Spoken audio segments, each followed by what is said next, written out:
안녕하세요. 저는 탑팀 재활학과 등록금 박정호 원장입니다. 오늘은 많은 분들이 궁금해하셨던 평발 부주상골 수술밖에 답이 없나요? 라는 제목으로 발과 발목 항목의 비수술 치료 재활학에 답하다 책의 내용을 가지고 여러분께 그림으로 상세하게 설명드리도록 하겠습니다. 타이트한 구두를 신고 오래 서서 일하시는 20대 초반의 젊은 여성이 제 진료실로 들어왔습니다. 발을 이렇게 쩔룩이면서 들어오는데 발 안쪽의 뼈가 수개월 전부터 퇴근길에는 많이 아프고 아침에 또 괜찮아져서 다시 회복해서 출근하곤 했었다고 저한테 말했습니다. 그러다가 며칠 전에 발목을 안쪽도 아니고 바깥쪽으로 보통 삐듯이 삐었는데 오히려 바깥쪽은 전혀 안 아픈데 발 아치 위에 발 안쪽에 중족골 부위가 너무 아파서 도저히 걸을 수 없다고 찾아왔습니다.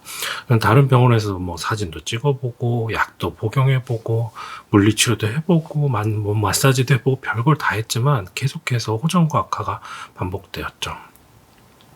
그래서 이분을 발을 양측으로 여러 각도로 체중을 실어서 재촬영을 좀 해봤고요. 체중을 실었을 때 발 가운데 위치한 주상골, 이것을 배 모양의 뼈라고 해서 우리가 주상골이라고 하는데요. 이 끝에 종자골이 정상적으로는 존재하지 않는 뼈를 종자골이라고 하는데 그 위치가 엑스레이 위치에 따라서 체중을 놓고 안 놓고에 따라서 달라지는 것이 확인이 됐어요. 그래서 이 여성은 평발도 없었고 활동이 그렇게 많은 사람도 아니었어요. 그래서 이분에게서는 단순 촬영으로 찾아내기 참 어려운 병을 갖고 있었던 건데 바로 부주상골은 이 주상골에 액세서리 본, 그러니까 종자골, 필요 없는 뼈가 하나 더 붙어 있다 그래서 그걸 우리가 부주상골이라고 부르는데 타입은 이 세 가지가 있습니다. 타입 1, 2, 3가 있는데 이거에 대해서는 제가 뒷페이지에서 좀 자세하게 설명드릴게요. 근데 우리 몸에 종자골, 이렇게 필요 없는 뼈가 한두 개씩 더 붙어 있을 수가 있는데 그 붙어 있을 수 있는 위치의 그림들이 바로 제가 왼쪽에 이 그림에 들어 있습니다. 그래서 우리 필요 없는 발뼈가 이렇게 붙어 있는 경우가 이렇게 여러 군데 있습니다. 이름도 다 다양한데요. 그래도 가장 임상학적으로 질병학적으로 많이 통증을 일으키고 문제가 되는 것은 바로 이 부주상골, 동그라미 있는 부분, 빨간 부분하고 발목 뒤쪽에서 발목 후방 충돌 증후군을 일으키는 삼각부골, 이 두 가지가 가장 빈도가 좀 많은 종자골이 되겠습니다. 그래서 보면 이분이 계속 아프시다 그래서 통증 부위를 이제 초음파로 확인하면서 압통 지정을 확인했더니 주상골 본래의 뼈, 이 원래 주상골 오른쪽에 있는 본래의 뼈와 종자골이 충돌해서 엄청난 염증이 발생하고 있었고 이에 부착한 후경골 힘줄이 상당히 파열돼 있었죠. 그래서 보시면 이 왼쪽 그림에서 보시면 이 큰 배 모양의 뼈가 주상골이고요. 이 검정색이 힘줄이라고 생각하시면 되고요. 이 중간에 보이는 뼈가 바로 부주상골이라고 보이면 됩니다. 부주상골은 이 세 가지 타입이 있는데 이 3번 타입은 일반적인 주상골보다 이 뼈가 조금 이렇게 길게 자라나 있는 타입이고요. 그다음 타입 2는 뼈가 두 개로 나눠져 있는데 중간이 이렇게 인대로 연결되어 있는, 마치 일반적인 뼈처럼 이렇게 인대로 연결되어 있는 경우가 있고요. 타입 1 같은 경우는 인대에 연결은 안 되어 있는데 이 힘줄이 바로 가서 주상골에 붙으면서 이 힘줄 가운데 뼈가 들어있는 이런 세 가지 타입이 있습니다. 근데 이 타입 3 같은 경우도 물론 많이 활동을 하면 문제가 될 수 있지만 주로 임상적으로 문제를 일으키는 경우는 타입 1, 2인 경우에 문제가 많다고 말씀드렸죠. 타입 2하고 타입 1 같은 경우는 좀 다른데요. 타입 2는 이 힘줄이 거의 이 튀어나와 있는 부주상골에 전체적으로 부착을 하기 때문에 이 부위에 생기는 문제도 있지만 이 뼈와 뼈 사이를 연결하는 이 빈 공간에 인대 부위가 찢어져서 생기는 통증이 많이 발생하고요. 왜냐면 이 후경골근이 이렇게 잡아당기기 때문이죠. 타입 1 같은 경우는 이 힘줄이 이 부주상골보다는 전체적으로 원래의 주상골에 가서 다 이렇게 부착되어 있는데 이 안에 들어있는 뼈가 충돌을 일으키면서 문제를 일으키는 경우가 많습니다. 그래서 타입 1, 2인 경우에 문제가 좀 많고요. 다시 한번 말씀드리지만 타입 2는 이 뼈와 뼈 사이에 인대에 문제가 생기는 경우가 많고 타입 1은 이 안에 들어있는 뼈가 힘줄 자체에 자극을 주는 경우가 많습니다. 그래서 오른쪽 그림처럼 우리가 후경골근에 힘을 주게 되면 발이 우리가 발목을 이렇게 채고 앞으로 밀고 나가는 그런 힘을 가지게 되죠. 그래서 이 후경골근에 힘이 약하게 되면 이 아치가 무너지고 우리가 보통 평발에 가까운 모양을 갖게 됩니다. 쉽게 말하면 방사선 사진으로 확인하기도 힘든 아까 그런 작은 것들이 계속 타입 1에 가까웠던 환자분이었는데 발에 염증, 힘줄에 염증을 일으켜서 발생했던 일이고요. 발을 살짝 삐었던 사소한 사건이 마치 기름에 불을 붙이듯 염증성 변화가 생길 만한 여지가 있었는데 그것이 탁 불씨가 돼서 심한 통증과 힘줄 파열을 일으켰던 거죠. 그래서 예전에는 가벼운 만성염증이라 쉬면 좀 해결되곤 했지만 염증이 정도가 너무 심해졌기 때문에 이제 한 발로 딛기조차 힘들 정도로 심한 병이 되어버렸던 거죠. 이것을 바로 주상골이 하나 더 있다 그래서 부주상골 증후군이라고 하고요. 주상골에 부가적으로 붙은 뼈에 발생한 여러 가지 힘줄, 인대 관련한 증상들을 일컫는 질병이죠. 부주상골의 유형을 제가 다시 한번 그림으로 보여드리면 맨 오른쪽 그림 보시면 이렇게 후경골근이 쭉 내려와서 노란색 화살표 쪽에 이렇게 부착하게 되는데요.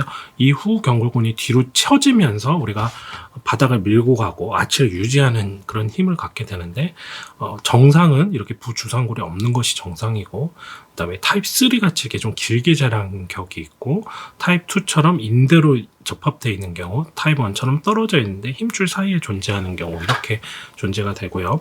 타입 3나 정상보다는 타입 1, 2인 경우에 타입 1은 힘줄을 자극해서 타입 2는 인대가 찢어지면서 발생하는 문제가 많다고 말씀드렸죠. 이 부주상골은 그럼 부주상골에 있는 사람은 다 아프냐? 그렇지 않습니다. 부주상골 증후군은 전 인구의 적게는 10%에서 많게는 30%까지 존재한다고 하고요. 부주상골이 있다고 해서 통증이 모두 있는 건 아니고요. 부주상골 증후군이 있는 분들 중에 발을 많이 쓰거나 보행을 많이 하거나 운동을 심하게 하거나 이런 분들한테 댄서나 이런 분들한테 주로 발생하죠. 그럼 부주상골에 문제가 있는지를 엑스레이만으로 알 수는 없죠. 왜냐하면 전 인구의 한 20% 가까이 30% 가까이도 있을 수 있는 질환이기 때문에 엑스레이만 가지고 부주상골이 있네요. 그럼 당신은 이것 때문에 아픕니다라고 진단하기보다는 좀 더 적극적이고 미세한 영상학적 검사가 필요합니다. 그러한 검사 중에 하나가 예전에 썼던 방법은 바로 본스캔이라고 해서 해부학 검사 소견을 보면 이분의 이렇게 혈류가 증가돼서 업테이크가 증가돼서 검게 이렇게 증가한 해부학 소견을 바라볼 수 있고요. 요즘은 이런 검사가 아니더라도 좀 더 쉽게 친근하게 접근할 수 있는 방법은 바로 초음파 검사가 있죠. 보시면 이 그림은 부주상골 초음파 검사 소견인데요. 이 지금 화살표에 있는 부분이 부주상골 튀어나온 뼈고요. 이 앞쪽에 있는 것이 주상골이 되겠습니다. 이 그림은 앞에 그림에서 보셨던 타입 2에 가까운 환자분의 그림인데요. 보면 이 부주상골과 주상골 사이에 인대로 접합되어 있는 그리고 후경골근 힘줄이 주로 이 부주상골에 접합되어 있고 힘줄이 일부만이 주상골에 접합되어 있고 전체적으로는 부주상골에 많이 접합되어 있는 그래서 이 사이에 이 갈라진 틈 사이에 인대에 문제가 많이 생기는 그런 것에 가깝겠습니다. 실제 초음파로 보면 이런 것들을 움직여가면서 정확하게 볼 수 있습니다. 주변에 그 환자분은 뼈에 마찰을 줄여주는 윤활막도 부어 있었고 그래서 이 부위에다가 아주 적은 양의 주변에 윤활막 사이에만 적은 양의 염증 주사 치료를 시행했더니 환자분은 바로 괜찮다면서 걸을 수 있었어요. 환자는 막 다 나은 것 같이 알고 좋아하셨지만 저는 환자에게 이는 일시적인 해결이고 상당 기간 좀 발을 고정하고 소염제를 잘 복용해 줘야지만 좀 안정화될 거라고 했죠. 그래서 3주 동안 계속해서 인대 주사 치료를 강화를 해주고 이 부위를 다시 부착해주는 그리고 후경골근을 강화하는 재활 운동과 스트레칭 운동을 알려줬죠. 그래서 4주 정도 이렇게 안정하고 재활 치료를 했더니 환자분은 거의 통증이 사라졌다면서 좋아하시면서 이제 가셨습니다. 그래서 이제 환우에게 이 부위의 통증이 걸리는 걸 좀 줄여주기 위해서 환자 보행 분석도 좀 하고 족저 검사를 통해서 맞춤 칼장을 제작해줬어요. 환우는 이거 신고 이제 운동도 해도 된다면서 큰 행복과 희망을 갖고 돌아갔죠. 근데 한 달 후에 여성이 다시 방문했어요. 쉴 때는 원장님 처방해준 깔창을 운동화 안에 깔창을 착용하고는 아무리 야외 활동하고 뛰어도 괜찮은데 다시 그걸 벗고 이분이 백화점에서 일하시는 분인데 하루 종일 좀 서 있어야 되는 분이었거든요. 그래서 구두를 신고 다시 일터에 서서 일하고 돌아오면 예전과 같은 통증이 다시 발생해서 이를 방치하면 안 됐다고 해서 다시 방문을 했죠. 그래서 그러면 일터에서 신는 구두를 한번 가져와 보라고 했더니 그냥 구두는 일반적인 구두였어요. 그리고 하루 종일 이제 백화점에서 일하니까 서 계셨겠죠. 그래서 발의 압력 분포가 변경되지 않은 채로 있었죠. 그래서 환자한테 이 안에 깔창이 들어가기 힘들면 이 중족골 패드랄지 또 세로아치 소프트 패드 같은 거를 통해서 이 안에 부착하는 방법이나 또 저희가 안에다가 신발 안에다가 저희가 여러 가지 조작을 할 수가 있거든요. 그런 것들을 통해서 환우의 구두 안에 중족골을 집지하는 서포트 패드 이런 것들 수기로 제작해줘서 붙여줬죠. 그리고 앞꿈치에 걸리는 힘, 가로아치에 걸리는 힘도 장착해줬어요. 그랬더니 회사에 고객이 없을 때 그리고 이제 후 경골근 아까 근육이 붙어있는 힘줄을 이완시키는 스트레칭 운동도 알려드리고요. 왼쪽에 있는 그림과 같이 그다음 몇 주 후에 다시 방문했는데 환자가 이제 서 있어도 구두 신고 있어도 큰 부담 없이 일할 수 있다서 하면서 이제 기쁘게 저한테 전해줬습니다. 이게 후 경골근을 이완하는 이제 그림인데요. 보시면은 환자 벽을 밀고 반대편 무릎은 굽힌 상태에서 이제 이완하는 쪽 무릎을 쫙 편 상태에서 뒤꿈치가 들리지 않게 그리고 발은 11자 모양을 유지하면서 이렇게 앞으로 서서히 숨을 내쉬면서 당겨주면 아킬레스건, 장단지 부위와 함께 후 경골근을 이완할 수 있답니다.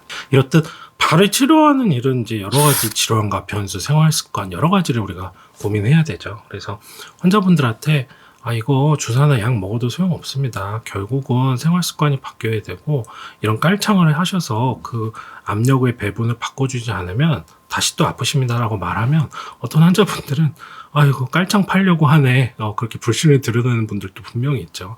하지만 이제 선진국으로 갈수록 주사나 약물보다는 이런 깔창이나 족부 보조기를 통한 해결이 더 선진화된 방법이고 더 보존적인 치료법이죠. 근본적인 치료법이죠. 그래서 저는 하루 종일 서 있고 우리의 체중을 지탱하는 발한테 이 정도 깔창 해주고 침묵이 잠긴 발한테 이 정도 선물해주는 것은 저는 아깝지 않은 수고와 비용이라고 생각합니다. 그리고 저 스스로도 언젠가부터 발에는 주사 치료를 너무 아프다 하지 않으면 잘 안 하고 있습니다. 그런데 오히려 주사 치료를 하기 전보다 이런 보존적인 치료를 통해서 또 운동, 재활, 깔창을 통해서 회복되는 환우들이 훨씬 더 늘어나는 것으로 확인할 수 있습니다.